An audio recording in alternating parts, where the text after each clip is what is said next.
Hello everyone, ওপি ফাউন্ডার্সের পক্ষ থেকে আজকের গুরুত্বপূর্ণ আপডেট ভিডিওতে আপনাদের স্বাগত। আশা করছি আপনারা সকলে ভালো আছেন। আজকের ভিডিওর মাধ্যমে ব্যাক অফিসের নতুন আপডেট, যেটা আমাদের ঘুষমিদা দিলন স্যার পোস্ট করেছেন, এবং আজকে সকালে কিছু সময় আগে ফেসবুক গ্রুপের মাধ্যমেও ঘুষমিদা দিলন স্যার একটা পোস্ট করে আমাদেরকে আপডেট দিয়েছেন। এছাড়া ওয়েবসাইটের নতুন আপডেট এবং আরো কিছু গুরুত্বপূর্ণ তথ্য নিয়ে আজকের ভিডিওর মাধ্যমে আপনাদের সাথে বিস্তারিত আলোচনা করব। তার আগে বলবো, আপনি যদি আমাদের চ্যানেলে নতুন হয়ে থাকেন তাহলে অবশ্যই সাবস্ক্রাইব করে রাখবেন নিয়মিত সকল লেটেস্ট আপডেট পাওয়ার জন্য। প্রথমেই আসি ব্যাক অফিসের নতুন আপডেট নিয়ে। আপনি যদি ব্যাক অফিসের আপডেট অপশনে লক্ষ্য করেন তাহলে সেখানে দেখতে পাবেন আমাদের ঘুষমিন্দা দিলন স্যার তিনি নতুন একটা পোস্টের মাধ্যমে আমাদের জন্য আপডেট শেয়ার করেছেন। তবে বিশেষ করে এই আপডেটটা আমাদের ভিতরে যারা ইন্ডিয়ান ফাউন্ডার আছে তাদের জন্য পোস্ট করা হয়েছে।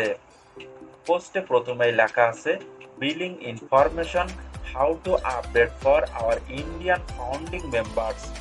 অর্থাৎ বিলিং তথ্য অপশনে আমাদের ভারতীয় ফাউন্ডাররা কিভাবে তথ্য পূরণ করে বিলিং অ্যাড্রেস সেভ করবে সে বিষয়ে সবকিছু ডিটেলসে দিলন স্যার 10টা পয়েন্ট আকারে বলে দিয়েছেন।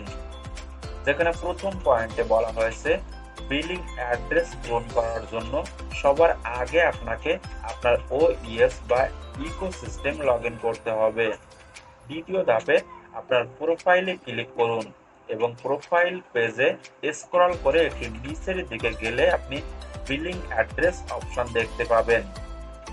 এছাড়া পপআপের আপডেট অনুযায়ী আপনি চাইলে পেমেন্ট অপশনে যেও প্লিজ অ্যাডেড বিলিং অ্যাড্রেস লেখাটাতে ক্লিক করতে পারেন।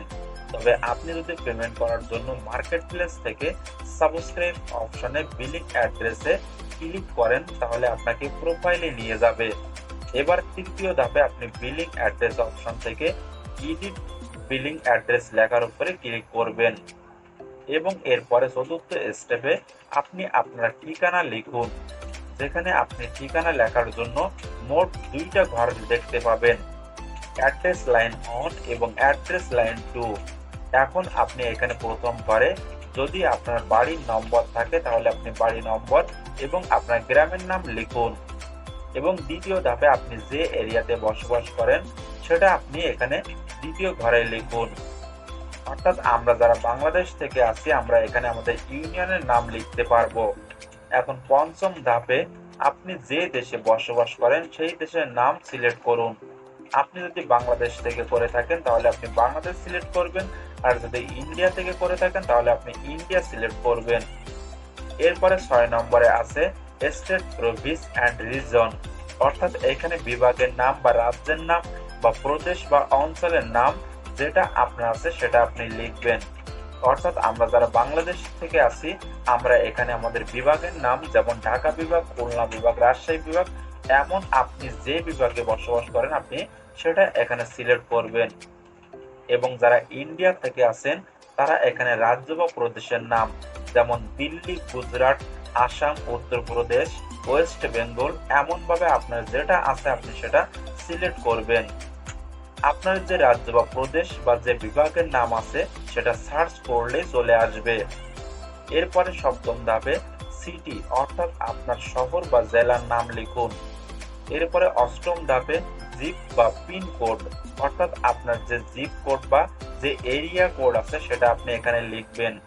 আমরা যারা বাংলাদেশ থেকে আছি আপনারা আপনার আইডি কার্ডের ঠিকানা পেজে আপনি জিপ কোডটা পেয়ে যাবেন এবং সেটা এখানে লিখে দিবেন। এখন যদি আপনার সবকিছু ফিল আপ করা হয়ে যায় তাহলে আপনি সেটা পুনরায় সবকিছু ঠিক আছে কিনা চেক করুন এবং তারপরে নবম ধাপে আপনি উপরে সেভ অপশনে ক্লিক করুন। ক্লিক করলে আপনার বিলিং অ্যাড্রেসটা সেভ হয়ে যাবে এবং যখনই আপনার বিলিং অ্যাড্রেস সেভ হয়ে যাবে তখন আপনার সামনে একটা নোটিফিকেশন চলে আসবে যেখানে লেখা থাকবে বিলিং অ্যাড্রেস আপডেট সাকসেসফুলি। অর্থাৎ আপনার বিলিং অ্যাড্রেসটা সেভ হয়ে গেছে। এছাড়া আমি একটি লাইভ ভিডিওর মাধ্যমে আপনাদেরকে দেখিয়ে দিব আপনি কিভাবে এই বিলিং অ্যাড্রেস সেভ করবেন এবং আমার ভিডিওটি আমি তৈরি করছি, ভিডিওটি শেষ হলেই আপনারা সেখান থেকে লাইভে সবকিছু দেখতে পারবেন। এছাড়া দিলন স্যার এখানে পোস্টের লাস্টে একটা নোটিশ দিয়েছেন, যেখানে লেখা আছে note enter the billing address so you can easily contact and receive it if something is sent to your home. অর্থাৎ আপনি বিলিং অ্যাড্রেসে আপনার ঠিকানাটা এমন ভাবে লিখুন, যদি আপনার বাড়িতে কিছু পাঠানো হয় সেটা কুরিয়ারের মাধ্যমে হোক, তাহলে সেটা পাওয়ার জন্য সহজে যেন আপনার ঠিকানা অনুযায়ী যোগাযোগ করা যেতে পারে বা সঠিকভাবে আপনার ঠিকানায় পৌঁছানো যেতে পারে। সুতরাং বিলিং অ্যাড্রেসটা লেখার সময় সঠিকভাবে আপনার অ্যাড্রেসটা লিখুন। এটাই ছিল ব্যাক অপশনের মাধ্যমে দিলন স্যারের দেওয়া নতুন আপডেট। এখন আসি দিলন স্যারের দেওয়া আরো একটা আপডেট নিয়ে, যেটা তিনি আজকে সকালে ফেসবুক পোস্টের মাধ্যমে আমাদের জন্য শেয়ার করেছেন, যেটা আপনারা এই মুহূর্তে স্ক্রিনের উপরে দেখতে পাচ্ছেন। এখানে পোস্টে লেখা আছে অনপ্যাসিভ লোডিং নিউ টপ, অর্থাৎ আমাদের জন্য নিউ টপ আসতে চলেছে। শীঘ্রই আমরা নতুন আরো কিছু এক্সাইটিং আপডেট পেতে চলেছি। তার জন্য সকলে এই মুহূর্তে প্রস্তুত থাকুন এবং বেশি বেশি করে ব্যাক অফিস এবং ইকোসিস্টেমের আপডেট অপশনে নজর রাখুন। এগুলো ছিল দিলন স্যারের দেওয়া দুইটা গুরুত্বপূর্ণ আপডেট। এখন আসি ওয়েবসাইটের নতুন আপডেট নিয়ে। আপনি যদি আমাদের ওয়েবসাইটে ভিজিট করেন, তাহলে সেখানে দেখতে পাবেন আবারও আমাদের অনপ্যাসিভের ওয়েবসাইটে নতুন আপডেট চলে এসেছে, যেখানে নিউ থিম এবং নিউ ডিজাইনের মাধ্যমে আপডেট করা হয়েছে, নতুন কিছু ফিচার যুক্ত করা হয়েছে। এছাড়া আপনি যদি ওয়েবসাইট থেকে গোলাপ অপশনে ভিজিট করেন, তাহলে সেখান থেকেও আপনি নতুন কিছু আপডেট জানতে পারবেন, যেখানে এআই টেকনোলজি নিয়ে এবং কোম্পানিকে নিয়ে আপডেট করা হয়ে থাকে, যেগুলো থেকেও আপনি অনেক কিছু শিখতে পারবেন। সুতরাং আপনারা চাইলে এগুলো ভিজিট করে দেখতে পারেন।